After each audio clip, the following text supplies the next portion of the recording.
Do you play it again?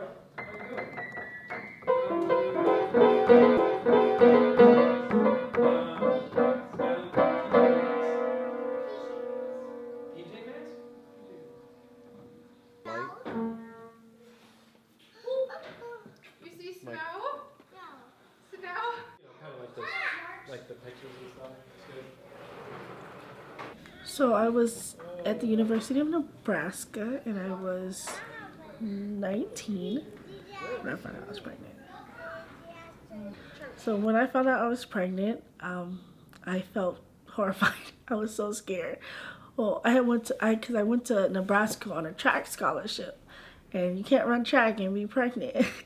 And then I didn't have any family to turn to, so I was really scared. It's not? What is? Princess. Being a mom means everything. It's like all consuming. It's the most wonderful and stressful thing you will ever feel. I love my daughter, but it is hard. It's so rough being a single parent.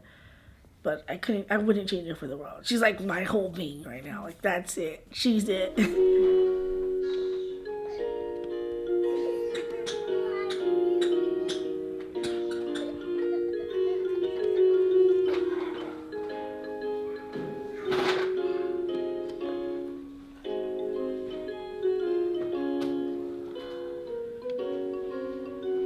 My name is Mary Zion. I'm the director and foundress of the Well of Mercy.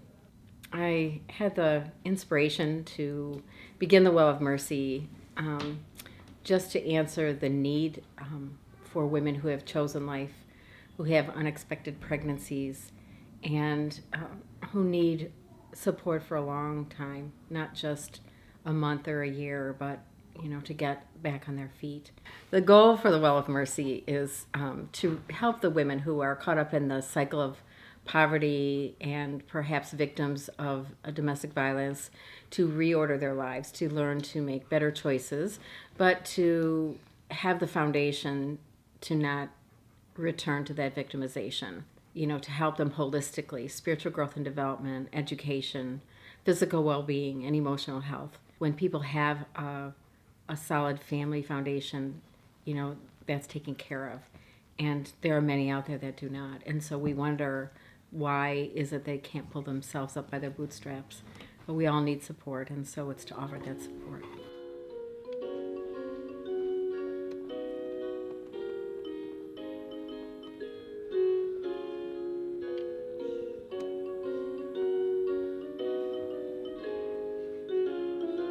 I was in the system my whole life, from birth to 18 years old. My parents were drug addicts, so me and my twin brother were taken out of the hospital.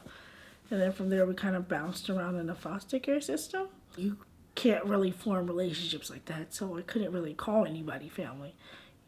I have my twin brother, but we were separated at 12 years old. So after 12, I was on my own with random people. I did have thoughts about terminating the pregnancy, just because I didn't know what I was going to do after. So I actually got to the point where I was at the abortion clinic and I couldn't go through with it. So.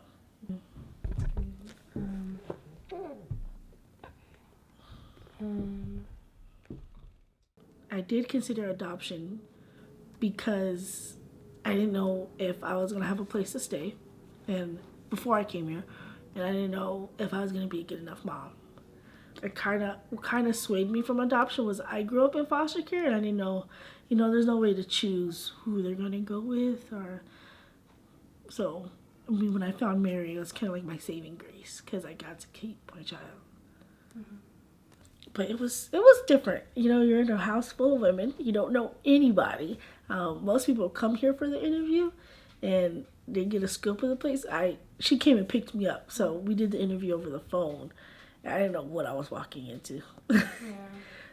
So my relationship with Mary is pretty much everything. I view her as my mom. She practically is my mom, and I mean, Amara calls her grandma. I go in there and I cry to her about whatever I need to cry to her about, or if I need to talk about school, if I need to talk about relationships, if I need to talk about Amara.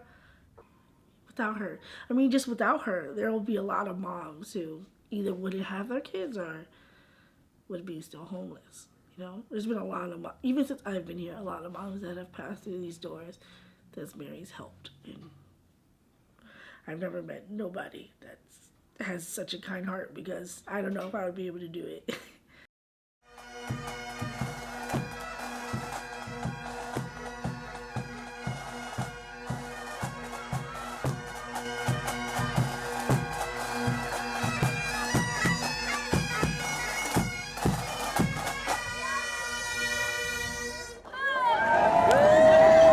Thank you, everyone. Family and friends of the Well, family and friends of Ed and Mary Morley. Thank you so much. Because of you, we have the Well. But our purpose is for the Lord. Our purpose is to do His will and to let the Spirit work so that we can do the corporal works of mercy, so we can love each other. And just like it's named after the woman of the well, the Samaritan woman who was banished, but what did she do? She went back to the city and the whole city was converted. And that's what we're celebrating today. That's what we're celebrating. Because all of you are part of life. So we've been open since 2010. Yeah, I think it's pretty amazing, you know, that we've been open this long, you know.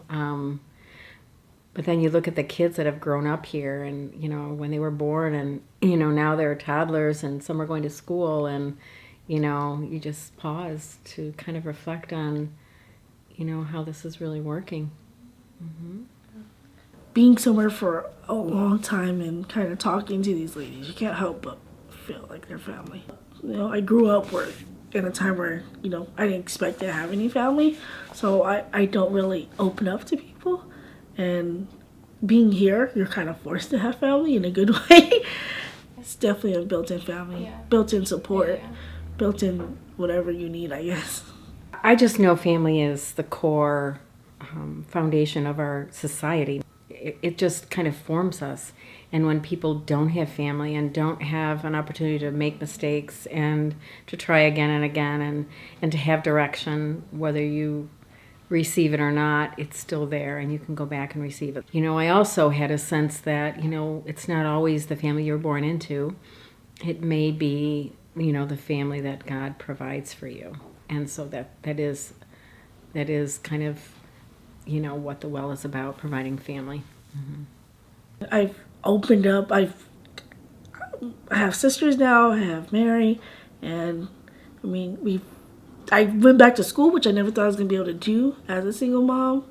It's just been kind of it's been wonderful. This place is everything to me. Besides Tamara, she's kind of me.